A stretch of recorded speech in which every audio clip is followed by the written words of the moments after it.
back with another fresh episode of Hashtag Unplugged. Today I'm sitting at the headquarters of iMile Delivery to learn more about the last mile's landscape and everything which is about to change for the next future. So we have Amar here today who's going to be discussing everything related to last mile. So without any further ado, let's get into the conversation. So thank you so much, Amar, for joining us on this beautiful episode of Hashtag Unplugged. And looking forward to see what you are going to talk to us about. Absolutely. Happy to be here. Great. So 2017 was when iMile actually, started its operations here. So can you walk us through about iMile's operations and their story so far? Sure. Yeah, happy to.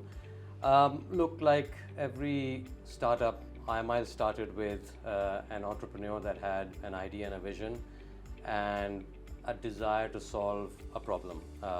So Rita, who is our founder, felt that, and she had spent time in different parts of the world, and she felt that the delivery experience in the Middle East and in Dubai in particular was not at a similar level to what it was in other places that she had experienced, and she felt that there was a gap in the market that, with her experience in technology and know-how, she thought she could solve.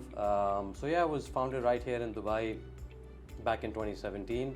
I think in the initial weeks and months, they operated out of a small villa in Jumeirah.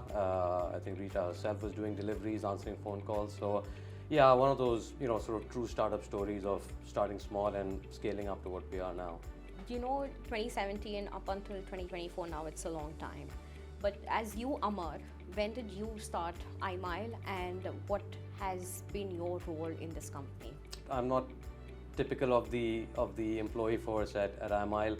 My background is not in logistics, it's not even in technology. I'm a banker by background. I spent 22 years in investment banking across New York, London, and the last 8 years at Dubai, at some of the largest banks in the world. So this is certainly a big change for me. I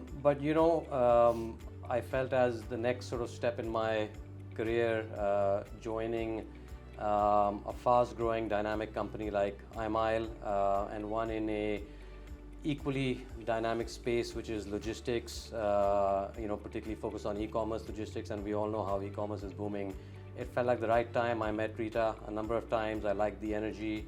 I liked her vision. I liked what the company has done so far. All of that seemed to work out, and so far so good. 7 months in. That's interesting. So banking to e-commerce and last mile is what you really summed up. What is your take on the e-commerce industry and how do you see the region growing towards it? Look, e-commerce is a booming sector. Obviously, the pandemic had a big role to play in that, but I think all the pandemic did was to really expedite and accelerate the boom that was already taking place. And I think this region is no different. In fact, if anything, I think this region, because of its overall macro growth story and economic boom that is going through, I think e-commerce is growing like a storm here. So, where e-commerce is booming, obviously delivery companies and last mile companies like iMile will always have a role to play. And so far so good. We have we believe Middle East is our foundational pillar, but we've also grown into additional markets and regions like Latin America, and last year we went into a few new markets as well. So for us, Middle East is our home. UAE and Saudi in particular are our core markets. And we want to grow as the market continues to grow.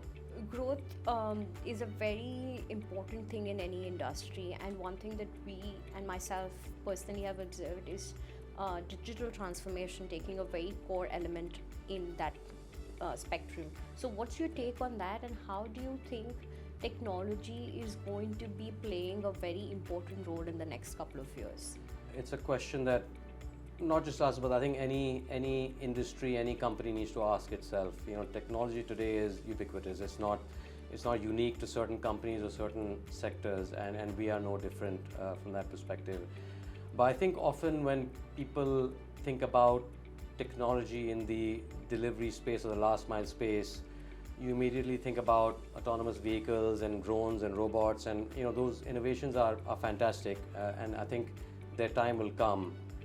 But for a company like us and for companies like ours, there's a very fundamental technology that's more important than anything else. So, if we're handling hundreds of thousands or millions of deliveries globally per day, our tech platform needs to be robust, needs to be scalable, needs to be adaptable. Otherwise, there's no way you can handle that kind of volume and track all your deliveries and be able to service your clients the way we commit to service our clients. So for us, technology starts with our tech platform, and it has to be built right, and we've built it completely in-house, A to Z. And I think that's one of our core strengths. We have 200 plus R&D engineers that have built it, that maintain it. So I think for us that is absolutely critical.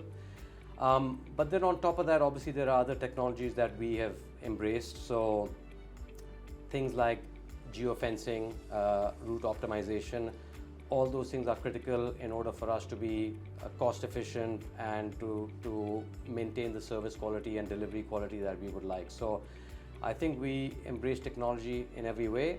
And yes, I think there is electric vehicles to come, there's drones, all these things where we're looking at them like every other company is. But for us, our real focus has been ensuring our platform is scalable and adaptable.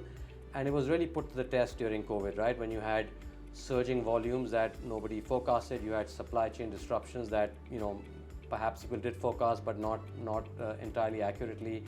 Our platform had to be able to handle all that, and touch wood, we were able to stay through that period without any hiccups. So do you think that disruption always leads to innovation? Yes, I think it can go both ways. Disruption leads to innovation, but I think quite often innovation leads to disruption, because as I said, we were founded with Rita's vision that there were things that could be done better.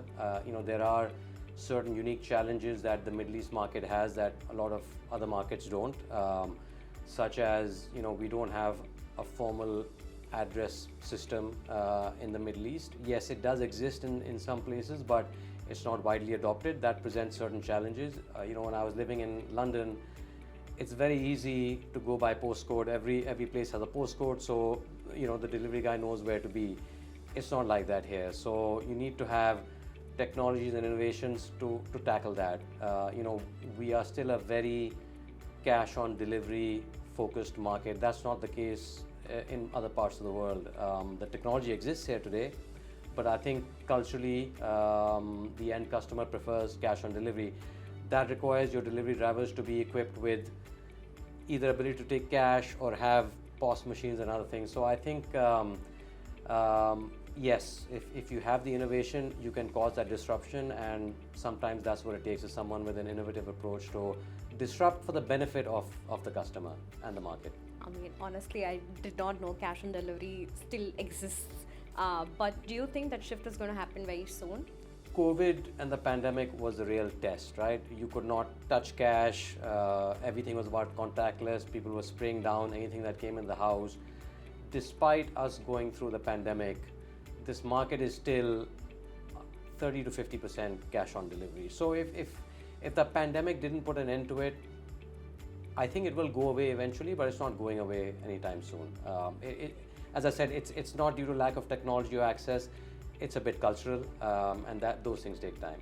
And as you've mentioned cultural, I also want to take your opinion on the psychological factors, because in the last mile industry, with e-commerce booming, with, as you said, cash on delivery aspects, there are a lot of psychological traits.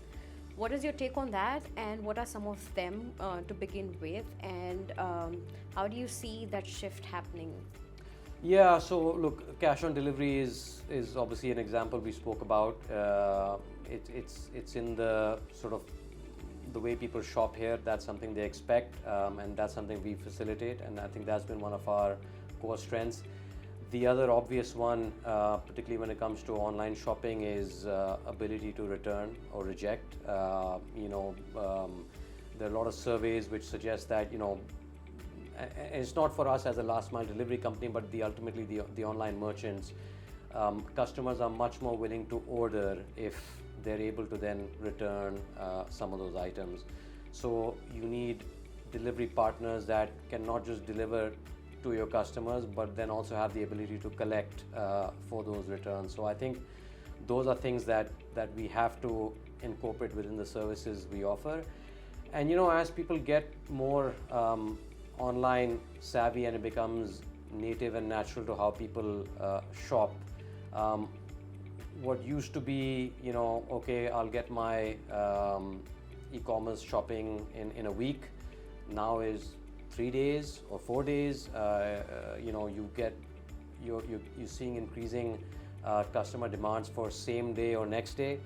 So again, those things really squeeze your supply chain. It has to be rapid, and as part of that supply chain, us as last mile delivery companies need to be able to do that. Obviously, we cannot do that everywhere and for everyone, but in certain sort of more urbanized and sort of high volume areas, that's certainly something that we will all be striving to within the constraints of what's possible. As we are talking about trends, it is not a trend anymore, but sustainability, of course, since the last year has been a buzzword. How sustainable is iMile? ESG has been on the agenda for investors, for stakeholders for a long time, and it's something that is high on our agenda as well. We had our annual meeting of senior managers a couple of weeks back, and ESG was one of the key topics on the agenda, and one which I presented as well. We want to be a socially responsible company, not just for stakeholders or investors or others. It's something that comes top down from Rita. It's high on her agenda. And as a last mile delivery company, ESG is something that we need to focus on, and not just ourselves, but the countries where we operate. The last COP summit was held right here in the UAE, so it is very close to our hearts. In all of our key markets, Saudi as an example, within Vision 2030, again, sustainability is an important objective, and we're fully aligned with that. There are a number of measures that we are taking and have taken, and there are a number of measures that we intend to take. Obviously, we are young, we are growing, we are adapting. We can't do everything all at once, so we're taking it step by step. But the kinds of things we have focused heavily on is recycling, for example, cardboard boxes. Obviously, within the last mile logistics industry, there's a lot of that, so we ensure that that gets recycled. The pouches that we deliver in, we're moving towards biodegradable pouching as well. That's important. And then I think one other ESG initiative that we have already embarked upon is the move towards electrification of our fleet. And now again, something we just need to be a little bit careful around, because it's not just about switching overnight to EVs. You need to have an infrastructure in place that can actually allow those EVs to be functional in the markets we're in. So we're moving there selectively. We've started to do that already, and that's something I think where we'll focus on. But sustainability, absolutely on our agenda. Not just our agenda, it's on the agenda of, as I mentioned, our founder. It's on the agenda of our clients, people that we deliver for. ESG is on their agenda as well. So yeah, there's no getting away from it. And lastly, when I say, what are those 3 words that come to your mind when I say future of last mile? Efficiency. It's a competitive industry, so you cannot survive last mile if you're not efficient. Technology, absolutely. I think to the point I mentioned earlier, if you want to be a last mile delivery player of scale, which we are and which we hope to be, you cannot handle those volumes with good service quality unless your technology can support that. And I think maybe the third one, we spoke about it a minute ago, is sustainability. I think as responsible organizations, we all need to have that social responsibility agenda, the ESG agenda. And it's not always about sacrifice. I think, what I mentioned about moving to electric vehicles, yes, there's an upfront cost involved, but actually EVs over time are very efficient, cost efficient. So I guess those would be my 3 terms off the top of my head. Thank you so much. It was a pleasure to have you, and I think our audience is going to really like whatever you have said and gain some insights from that. So, yeah, thank you for joining us. No, thanks a lot.